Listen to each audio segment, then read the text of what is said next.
Thank you, Maurice. Yes, I'm here with Anish Giri, who had a very tense game in round one against the youngster Deak. Anish, take us a little bit through the game. Also, tell us a little bit about your strategy going into this game. You're playing the lowest rated player in the event. Did you want to complicate matters and just go for the kill? Well, kill is a strong word, but yeah, I wanted to try to play. As we had seen very early on in the round, the weight was on my shoulders. I had to carry this tournament forward. There was nobody else wanted to play chess.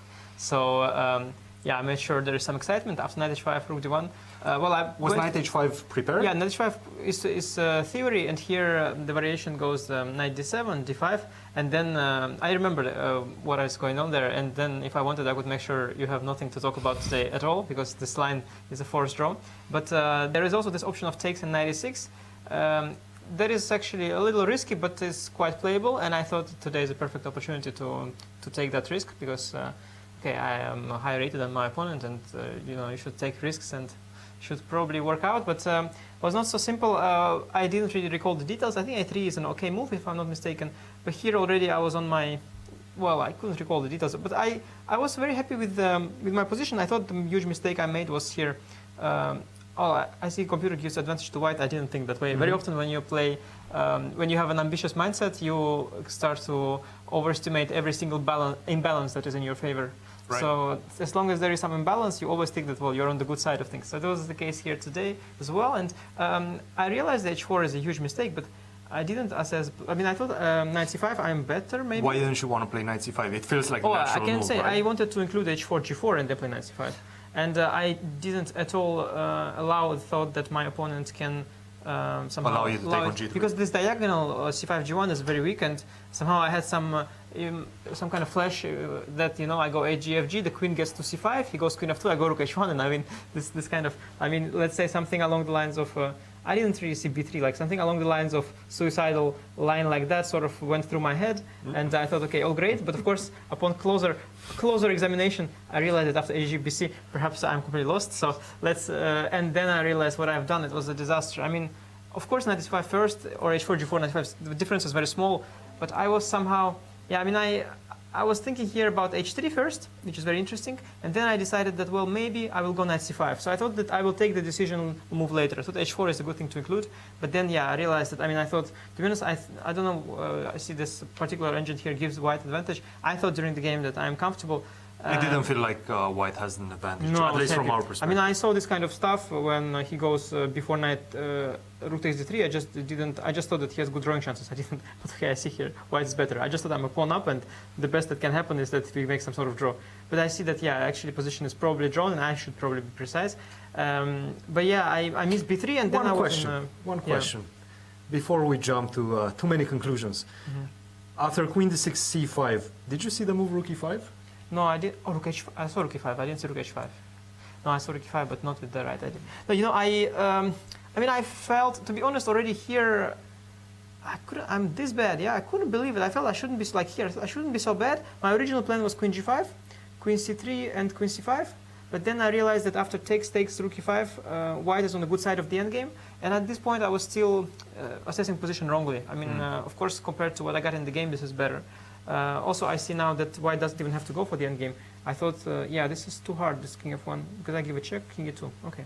Yeah, I should have done this anyway. So the thing is, I had the estimation of the position wrong. I thought black should be fine. And then whenever I saw a position where I'm slightly worse, I dismissed it, and I thought that this is not the way to go. And I realized far too late that I'm in trouble. And here already, yeah, I mean, queen g7 is such a, yeah, it's a sad move. I thought to include g4, but yeah, g4 was good.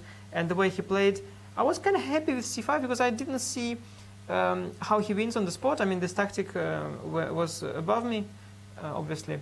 And I thought if there is no direct win, you know, positionally it's good to trade this ugly bishop. Right. Positionally it's not so bad, and so I thought maybe I'm okay. And we felt that rook e5 might be the move that he's going to make, just because it feels like the only move in the position, unless you see this whole thing that he did in the game with queen d7 and rook takes c6. Because otherwise... No, I mean, I think that... no, you consider rook e5, you see queen g3. And then you can bail out with rook takes c5. That's the thing. You can just take on c5 and bail out. That's why we thought that he's going to go for it. This is what I expected, yeah. Oh, and then he would here notice rook h5. Right, right. Oh, that's, yeah, see? Life, yeah. it's not always as you think life. Sometimes you think one thing will happen, but then unpredictable things. Sure. She says no, and so on. Yeah. Okay. So c5. I thought it was very cool. I thought at first this is completely strange, and then I saw this queen 6, queen d6 idea, and then then he's still in the driver's seat. I think I was. Am I okay? I'm okay. Yeah. Seems like you're fine. Yeah. Oh, I'm okay here. If king e3, b3. Oh, I'm okay. Okay, then it's not a big deal at all. If I'm okay here, it's fine. How do you feel about the result? No, it's not about result, to be honest. Whenever they speak about classical chess and death and so on for everyone, the problem in chess is that you've got result and you've got also content, as a content creator. Right? Of course. You know what it is, content. Like, as long as there's content on the board, it's okay. To be honest, he played okay, and I was never in danger of winning this game. So I think, to be honest, he's pretty. From what I saw today, he's pretty good. I mean, I think He's a very solid player. He's a pretty good player. It was hard for me to assess. Of course, he's not bad anyway, but I didn't know because I was preparing, and so many games are from some online tournaments, not even the big ones, so from some small Blitz tournaments, and it's very hard to make a good picture because, okay, if you see these Blitz games, he plays quite poorly, but then I see my Blitz games, I also play poorly. There was not enough data to go through. I know he's talented, but I didn't know how good he is, what kind of risk I should take. So, I thought I should take some risk because you never know. Maybe later he will collapse and I'll be the stupid one, who didn't take the opportunity. So I tried to play, but from what I saw today, he played well. So I don't think I deserved to win at all. And at some point I was even worried. So I think draw is good. And again, I mean, I'm happy with, as long as I do my best, I enjoy life, I play chess, I'm happy. Result, of course I want to win, but they can't always. That's a very precise assessment about Deac and his capabilities and the result in itself. What are your ambitions for the tournament? I know we're only in round one. First place? No.